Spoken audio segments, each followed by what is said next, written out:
This is The Fit Mess with Zach and Jeremy. Hello and welcome. Thanks so much for listening to this episode of The Fit Mess. If you have not already, please do subscribe on whatever podcast player you're using. You can do that on our website, thefitmess.com. Our topic this week, one that we have covered quite a bit this year, and for good reason. We'll be discussing anxiety, particularly with everything that's been going on in the world this year. Those who don't normally live with anxiety are learning to live with it now. Those who normally have it elevated at least somewhat. And so we have been trying to find as many experts as we can to share as many tips, tools, and strategies to manage it. And our guest this week is Elke Scholz. She is a registered psychotherapist and author of the book Anxiety Warrior. And I know for me, this is something new that I'm trying to cope with. But Zach, how has it been? Because we've talked about this so much this year. How has your anxiety been with everything that's going on, and now with a vaccine in the mail, some light at the end of some tunnels? Are you noticing a difference, or are you just at 110 all the time, no matter what's going on in the world? Yeah, my anxiety is so high that the addition of a pandemic really didn't do anything to it. Okay. It was just another thing. Like, the worry that I have about taking a left-hand turn into oncoming traffic without a red light is the same as, worrying about a global pandemic. Do you wake up in sweats? Are there moments where you're just feels completely out of control, or it's just kind of a tiny little blip on an already massive scale, I guess? For me, it's just a blip. I know it's a lot for everyone else, but I'm so used to dealing with this level of anxiety for things, because for small things, my level of anxiety is really high. So no, I mean, I'm still sleeping okay. I have the problem where if I wake up and my mind starts going a little bit, I can't get back to sleep. But for the most part, I mean, I haven't been losing sleep or anything like that. Really, I mean, the biggest problem that I have going on is really I probably have an increased sense of depression because I can't go to places I want to go to. Like, I can't go to Disney World, or, I can't go to restaurants, or, things like that. So the anxiety level for me is really the same, and I say that with the other knowledge of I have numerous things in place to manage my anxiety appropriately. So while I'm running hot all the time, I'm also running on doing all the things to calm it, to cool it, to acknowledge it, to tell it to go away. So it's high, but I live a normal life because I've learned how to manage it. This has been a new experience for me, particularly the last few months. I don't know that the anxiety hit me early in the pandemic, but certainly the last few months I have felt different. There is just this, it's really hard to explain, but it's almost like this vibration, this underlying current that is just kind of always there. My thoughts don't race as much, but I just feel kind of unattached, unhinged, I don't know what the word is. I don't feel grounded like I normally do.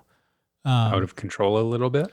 Yeah, it's the uncertainty definitely is huge. And I think just because this has gone on as long as it has, initially it was, a couple of weeks, no school, then things will get back, within a couple months, we'll get this thing under control, and that just never, ever went away. And as time goes on and I see people, breaking out of their bubbles because they can't take it anymore, going on trips, getting on airplanes, doing all these things that I want to be doing, but I'm just like, I'm sorry. If it's not required, if it's not a necessity, I'm not doing it. I'm not going to risk my health, my family's health.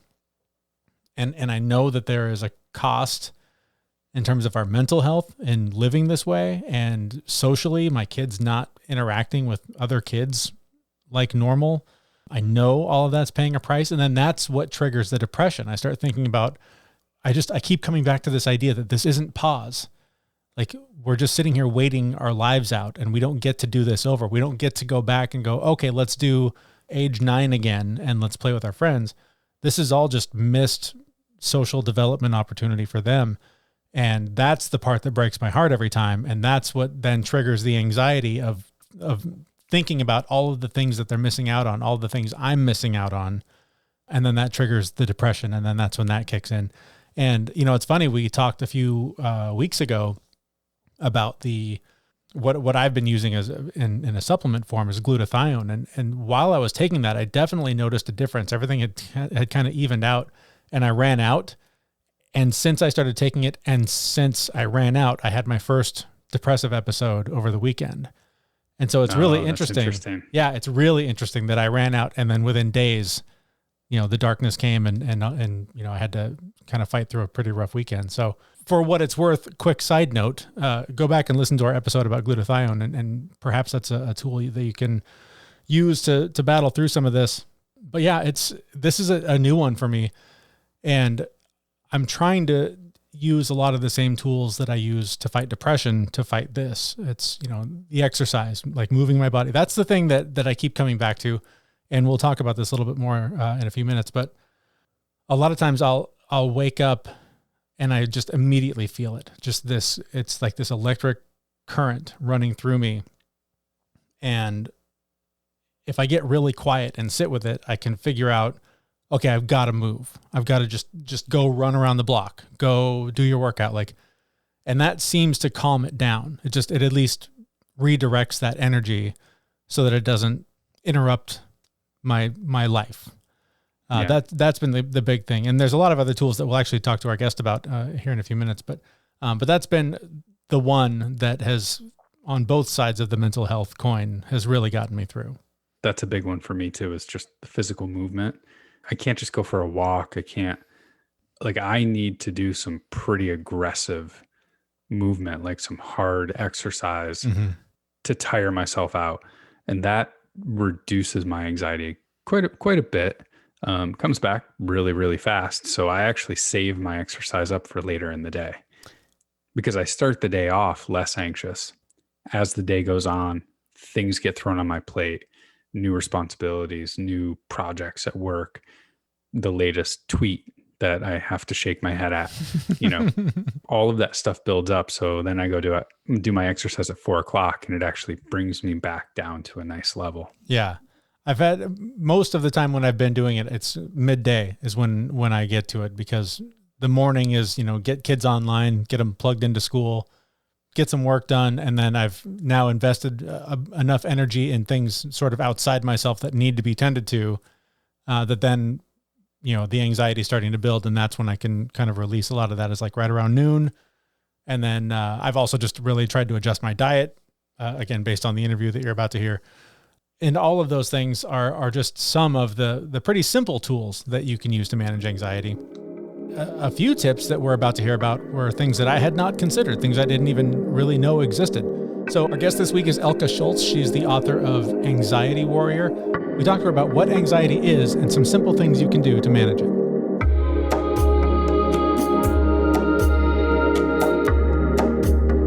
Anxiety itself, the definition is anticipatory fear. However, it breaks down. I mean, there's fear itself, which is afraid of something specific. And then there's also the anticipatory fear of the unknown, wondering what's coming up and not understanding all that. Then there's worrying, which is that chronic, ongoing thoughts and fear. And anxiety, which is interesting. Some people have asked, is it stress? Is it anxiety? How do you define it? I don't know if it actually has an exact definition. It just has a lot of symptoms. Let's talk about some of those symptoms, because honestly, today, all day, I don't wrestle with anxiety nearly as much or the way Zach does, but today I'm feeling it. I can't put a pin on what's causing it. There's just this vibration in me that's just, I'm on alert, and I don't know why. So what else does someone experience who generally battles with anxiety? Wow. And there's so many symptoms, and they come mentally, it comes emotionally, it comes physically. So mentally, it could be ruminating thoughts over and over again. It could be invasive thoughts, negative thinking, catastrophic thinking, I can't thinking. So that's kind of that cognitive part of it. The emotional part could be fearful. It could be sad. It could be nervousness, frustration, impatience, that kind of thing emotionally. And then physically, it's kind of like what you're describing, this hypervigilance, this kind of being on ready position. It could be sweating. It could be a different heartbeat. It could be ringing in your ears. It could be fidgeting. It manifests in so many different ways, and everybody is so different. Yeah, there's a list. I have a list I could read, just like a big list. Yeah. For people. Yeah. Interestingly enough, I think you just described me really well, really, really well. Darn it. Well, one of the things I have to say, Zach, is the reason that I started this whole journey is because I have anxiety myself, and I didn't know it as a child. I didn't know it growing up. We didn't have a term for it. We didn't have a name. We didn't talk about it. We actually hid it.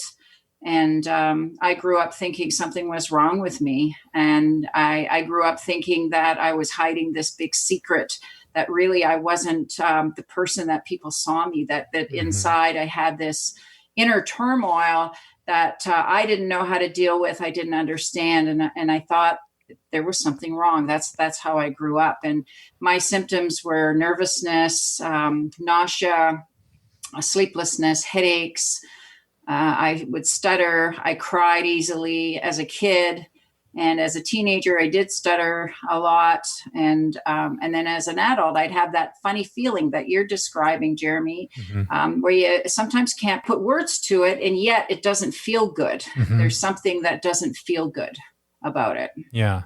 Well, I love that you have a sort of a checklist, some things that you can run through, or I guess you recommend creating a checklist for things that trigger your anxiety. So tell me a little bit about how that works. Well, something that people can do is the checklist involves thinking about what you put in your mouth. Like, think about all the things you can control. So something like putting things in your mouth, which could be sugar. It could be white flour, which translates to sugar, which could be alcohol, smoking, lack of water. Your brain actually sends signals to your body that are very much like anxiety. And, one of the first things I do is when I talk to people is how much water you're drinking. When are you having these feelings? When are they coming up? A lot of times people wake up feeling like this. And what that means is a lot of times we've been sweating through the night. We haven't been drinking water. And an easy fix can be just having a little bit of water. So it could be just a quarter cup. And if that's what it is, the anxiety will go away, or it reduces like a lot. So physically, what are we putting in our mouth? The other thing physically, have you been checked for allergies? Do you have food sensitivities? Everybody's different. And when I say everybody, so I want to emphasize body, it isn't like I don't have a cookie cutter fix it. It's more of you need to be aware of yourself and what can you tolerate? What is good for you? So that's the first part in that checklist is look at what you're eating. Caffeine and decaf, they're little tricksters, especially the decaf. People think that, that's not going to affect them. And if you're sensitive to it, then, you might want to try stepping back on your caffeine and sugar intake. So maybe at noon is stop your sugar and caffeine or decaf, and then your body usually can metabolize it.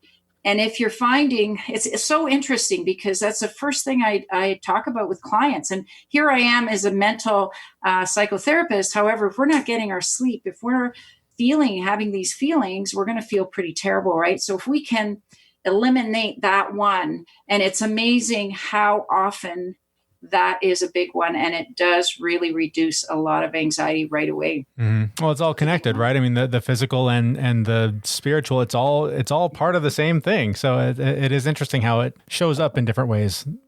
Absolutely. So then the rest of the checklist goes on to thinking about what's on your plate right now, and just go through in your mind. And it's interesting if you have a chance is, just jot it down. And it could be a combination of things. It could be something really big. So a move, a job interview, those tend to be bigger things. However, you mentioned this pandemic that people are experiencing.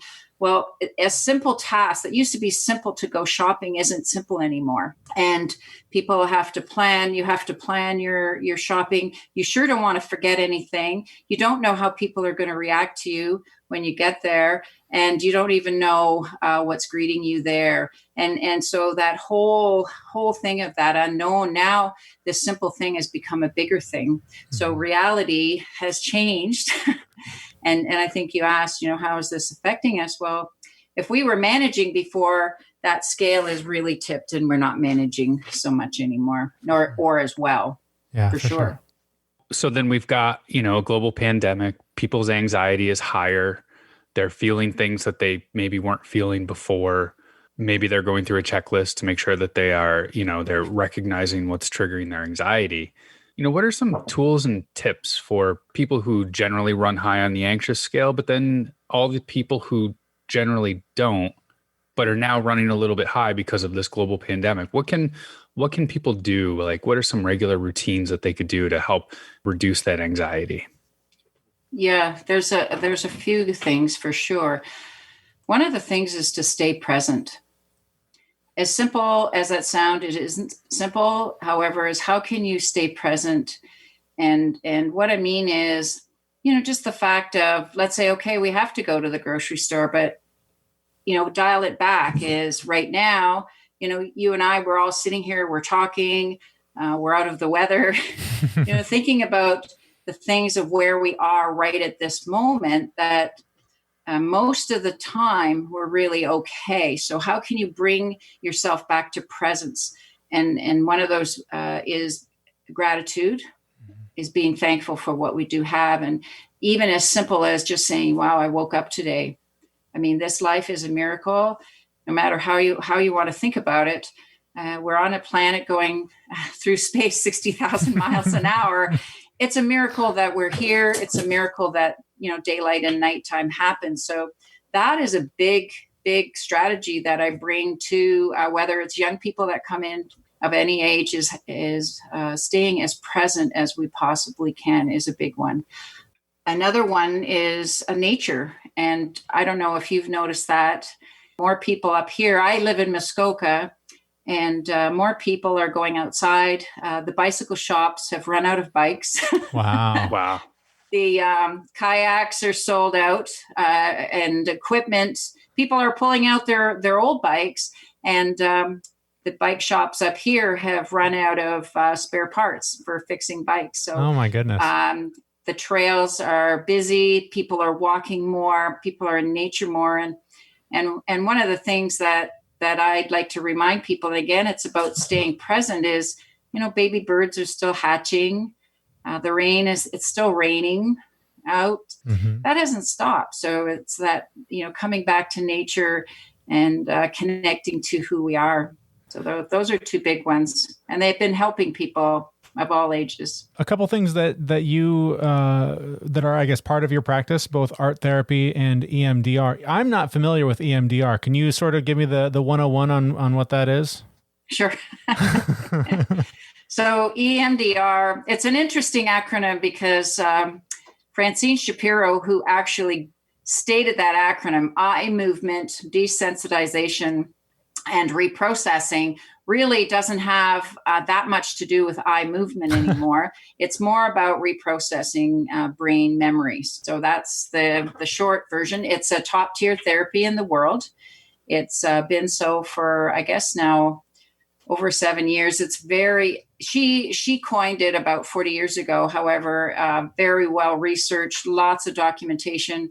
It became famous to help veterans to process their trauma since they were going through so much.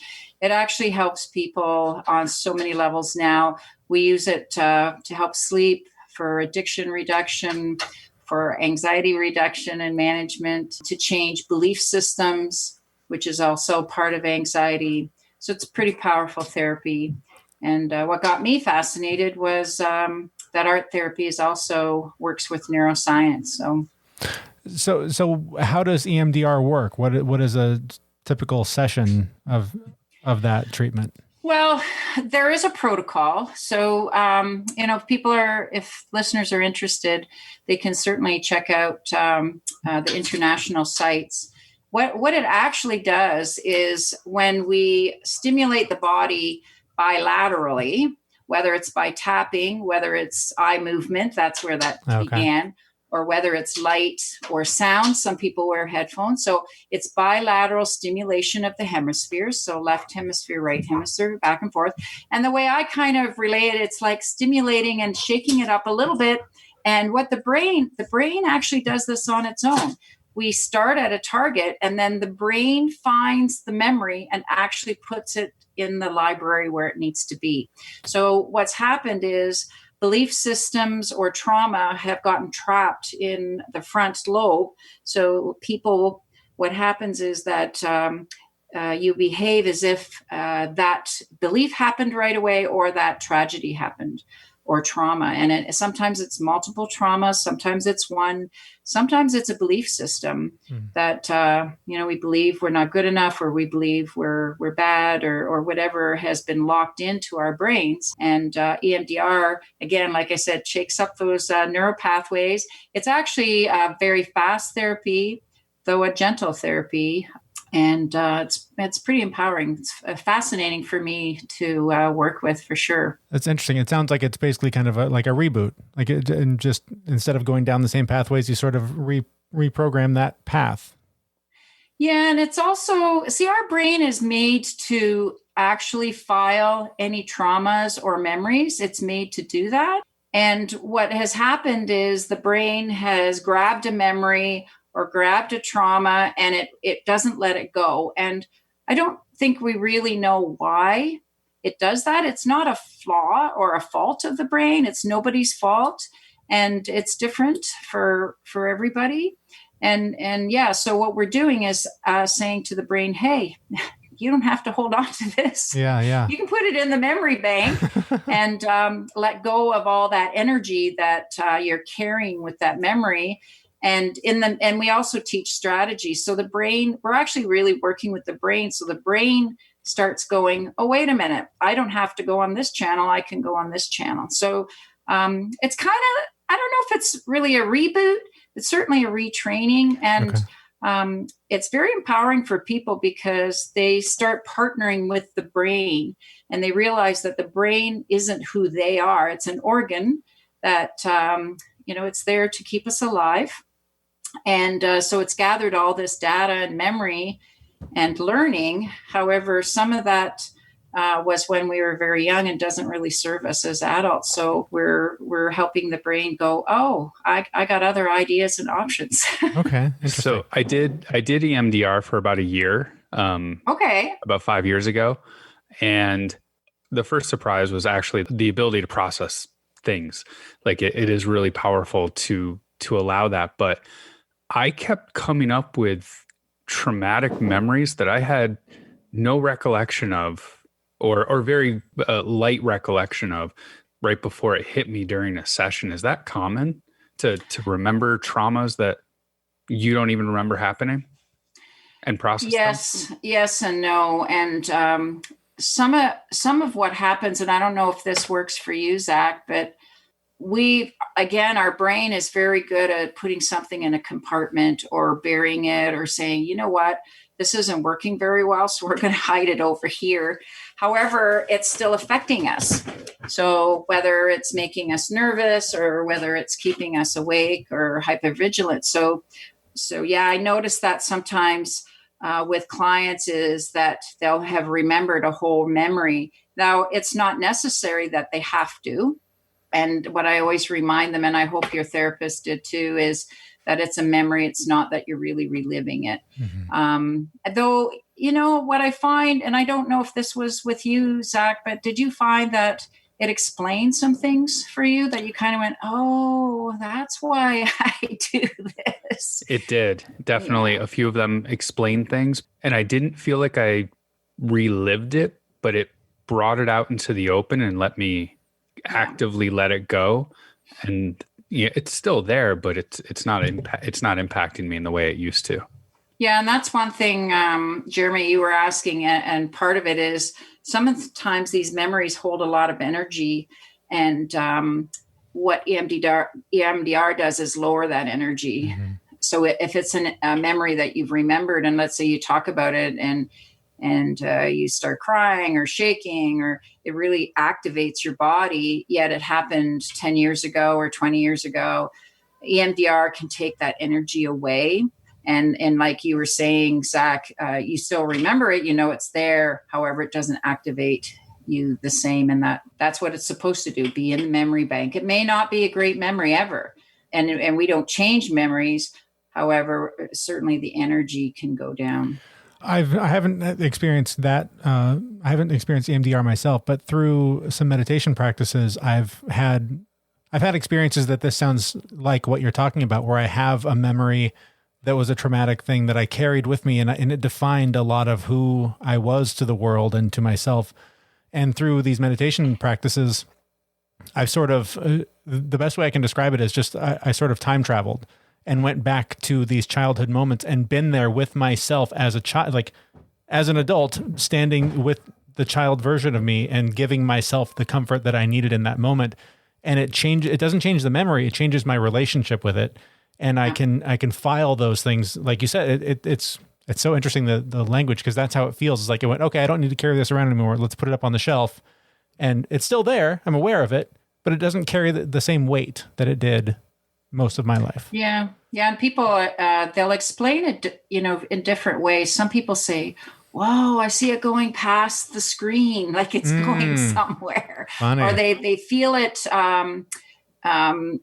like you said, something like putting it in the shelf, and some people, they feel it going in a container. Everybody's a little different. And you're right. It's just words, and EMDR isn't the only way to do that, for sure.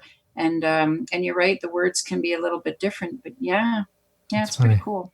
If I can, I wanted to shift to to art therapy. And this is intriguing to me because my wife also runs Anxious.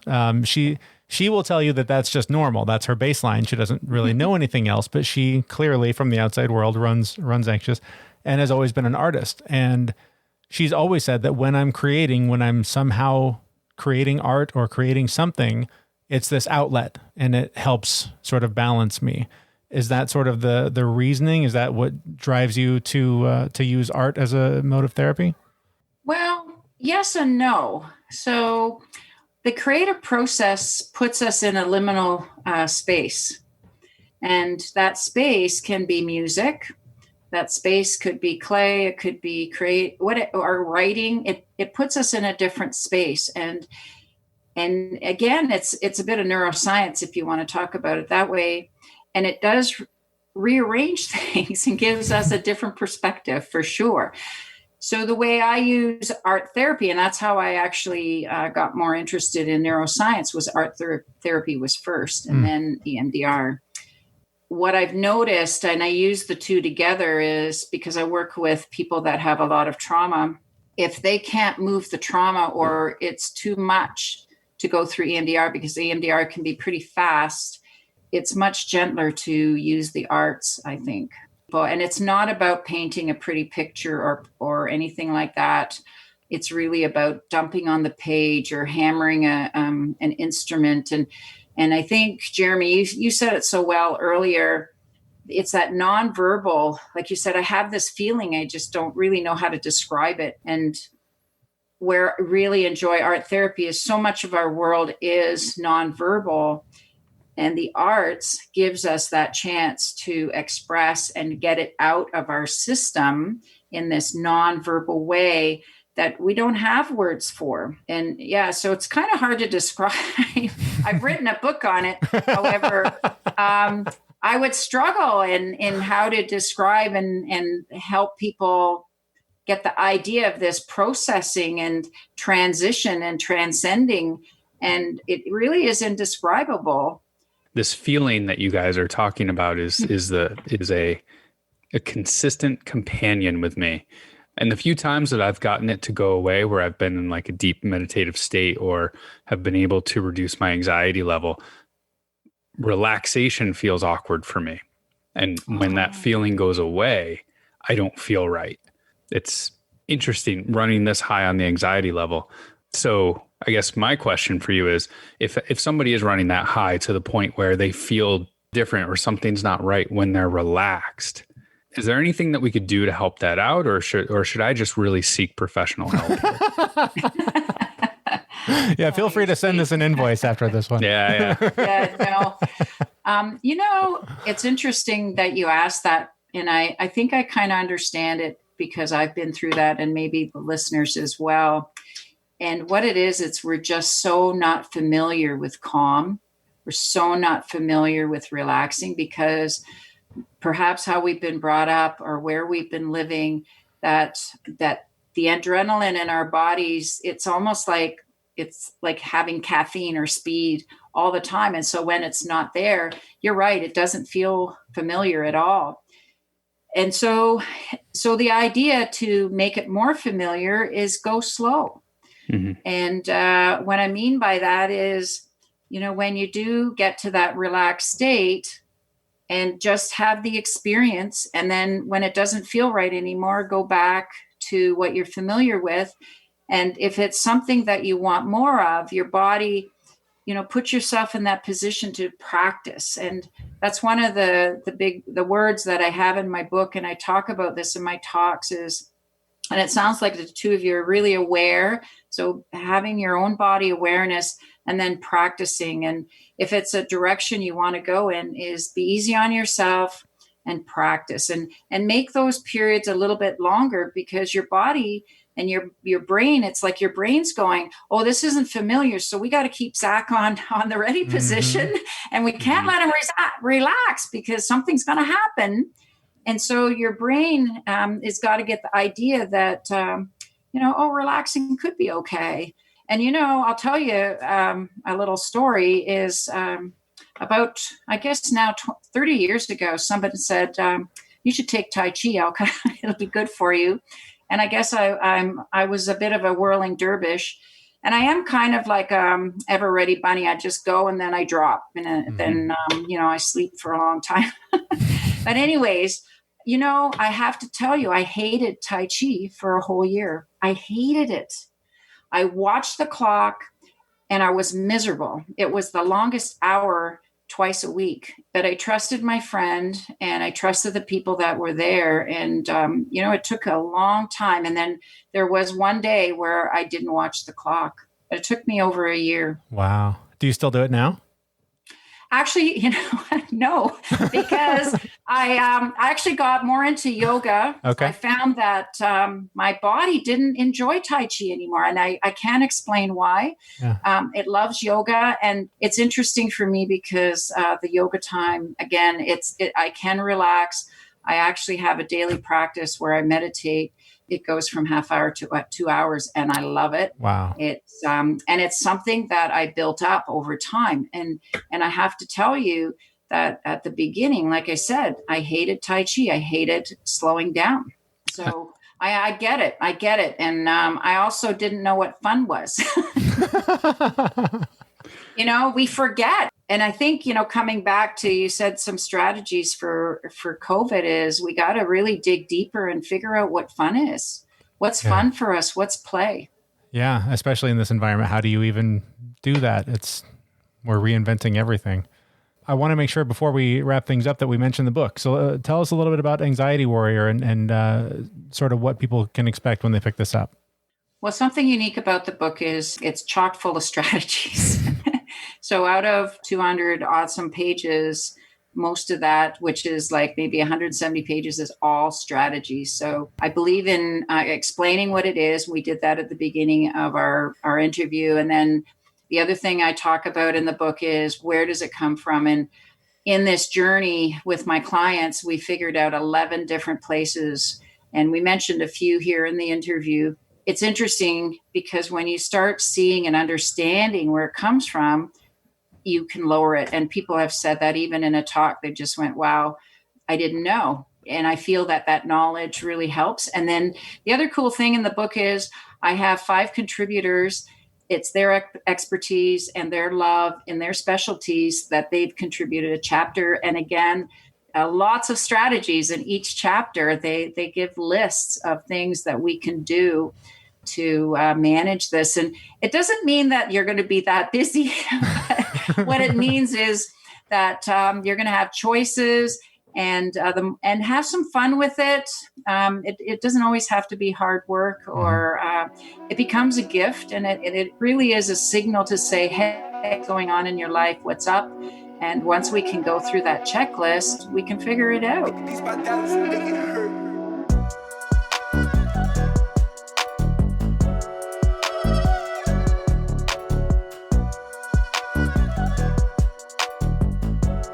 All right, the book, again, is Anxiety Warrior. The author is Elke Scholz. Our thanks to her for being on the show and talking with us. I think one of the big takeaways from this for me, she mentioned the checklist, and that sort of speaks to the list of things that are available. There are tons of options for managing anxiety, and there is no silver bullet. There is no one thing that's going to work for everyone. For me, I mentioned, just the simple use of the supplement glutathione has been helping me.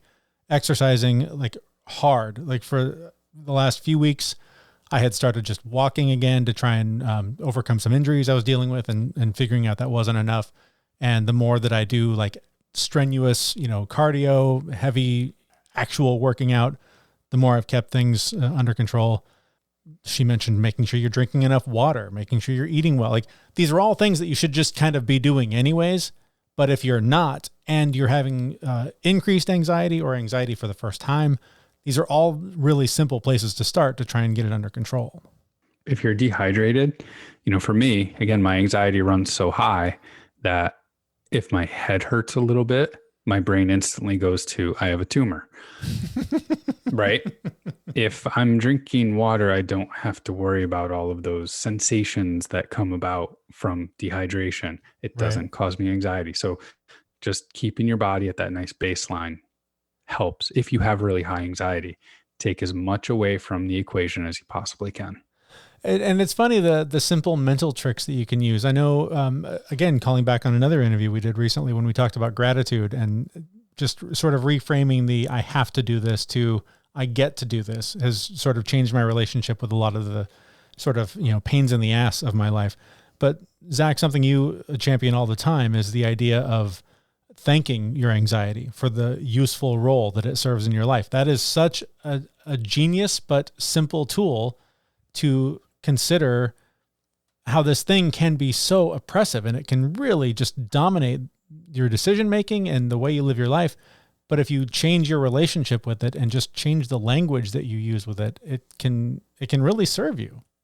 Yeah. I mean, it's doing its job. I mean, if you think about it, if you have somebody that works for you that's doing their job, and their job is to remind you when you're in danger, there's going to be false positives. Mm-hmm. So when they come by and say, hey, look out, the paper boy might get you. No, I'm good. Thanks. Appreciate that. Yeah. Nice warning, but I'm okay. Right. Same thing with your brain. Its job. Your anxiety is there for a reason to warn you of things. One of the things that I learned early on is your anxiety is not going to go away. You can't change yourself to the point where your anxiety is going to disappear. You can manage it. You can work with it, and you can talk to it, but it's never going to go away. So long as you acknowledge it, thank it for doing its job, and move on, you can get past it. And that's something just sort of in general that I'm trying to cope with, trying to come to terms with, is the idea that, this journey, this thing that if you're into all of this kind of stuff, trying to heal yourself, it is something that will never be complete. There will never be a day that I will wake up and go, oh man, thank God that's all behind me. Now I can really live. The idea that you can manage these things and make them a healthier part of your life and not let them control you is really the key. And, I'm echoing a lot of things that we've talked about on recent shows, because this has been a heavy topic for us this year, because it's been a heavy topic for everyone this year. Mm-hmm. But taking the time to get quiet and really listen to what your body needs, to listen to what your inner voice, your intuition, whatever it is, really listening to what's going on. When you can quiet the noise, you'll find the answer. It's there. And a lot of this sort of applies to the other end of the spectrum for me with depression. Is most of the time when it hits me, it's because I'm overwhelmed and I'm exhausted. And if instead of viewing it as this dark passenger that I'll never get off my back and just going like, oh, okay, this is telling me I need to go sleep for a while because I am just drained. It just reframes it. And none of these things are, again, a cure-all, and none of them may work for you. And that's the point where you really need to turn to professional help, seeking out a therapist. Something I would recommend for everyone, no matter who you are. I think therapy is something that I wish was just free for everyone, because it is one of the most powerful things that you can do to keep your mental health in check. And with everything that everyone's dealing with, that's more important than ever. I'll echo that. If you are struggling with anxiety or depression and you feel like you need to talk to somebody, go get some help. You're not failing. It's a good thing, and it can only help. It won't make the situation worse. Unless you get a really bad therapist, then just call a different one. But otherwise, I've had a couple of bad ones, but even in those cases, in reflecting back, their intentions were good and I was able to vent. Sometimes, even if it's just to a pillow, if you can vent, if you can just talk through your stuff, somebody doesn't even have to be listening, but if you're pretending that somebody's listening, there's an amazing amount of power in vocalizing your thoughts to allow them to kind of form into answers and solutions for you. So even if you're not talking to somebody, just try talking out loud in a room. No one's watching. Or journaling. Just a stream of consciousness. Just write your thoughts without worrying about grammar and proper sentence structure. Just let the words vomit themselves out. And a lot of times you'll find some peace there too. I don't even worry about sentence structure and grammar when I'm writing professional documents. So. Well, then you're one step ahead. Good job. Yeah. But when I am journaling, there is one thing that I really enjoy. Yeah, what's doing. that? It's drinking a non-alcoholic beer from Athletic Brewing. I'm already jealous. What are you drinking now? What kind you got now? I just have the IPA again. Okay. It's my favorite. It's a go-to. I really like it. That was my favorite thing about drinking beer, was like a nice, real hoppy IPA. Yep. A lot of people can't stand the taste, but I love that taste. So the fact that I get to enjoy the taste and I'm not taken down by the alcohol, get drowsy, or, I can continue to work and do all of my job functions while enjoying a beer. Well, and I can tell you with more holiday celebrations coming up, nothing goes better with a Zoom Christmas call than any of Athletic Brewing's fantastic non-alcoholic beers. Drink 1 or 7 during all of your Zoom calls this holiday season. You can find out more about them on our website. Go to thefitmess.com, hit the shop, and while you're there, shop around. Lots of cool stuff to buy. We got different logoed merchandise, things like that. Other products we recommend, and of course, a link to Athletic Brewing Company. While you're on the website, please do sign up for our newsletter. It's something that we send out every week to make sure you haven't missed the latest updates, sales on our merchandise store, and of course, the most recent episodes. You can do that on our website. And we have just a few days left for you to sign up there and enter to win a $25 Amazon.com gift card. So do that, and we will be doing the drawing this Saturday, which I believe is the 21st. And we will reach out and let the winners know who they are. And we'll be back in 2 weeks, since we are deciding to have a holiday. Yeah, we are going to take the Christmas week off, so we will not have a new episode for you next week. At least we're not planning to. We might throw a quick little hello or something together to send out there. But for now, the plan is to take next week off. So nothing wrong with your feed. It will be updated with the next episode as it becomes available. So make sure you subscribe on whatever podcast player you are using to listen to this show. You can do that on our website, thefitmess.com. And with that, we will wrap things up. So thank you so much for listening and subscribing and signing up for the newsletter and supporting those who support us. Information about our guest, Elke Scholz, and how to get her book, information on the Athletic Brewing Company, and our newsletter, and subscribing, all of that information at our website, where you will find a brand new episode probably in 2 weeks at thefitmess.com. See everyone. We know this podcast is amazing and does not seem to lack anything, but we do need a legal disclaimer. Jeremy and Zach are not doctors. They do not play them on the internet, and even if they did play them on the internet, they would be really bad at it. Please consult your physician prior to implementing any changes that you heard on this podcast. The listener assumes that Jeremy and Zach do not know what they are talking about, and that you will do your own research on the topics talked about on this podcast.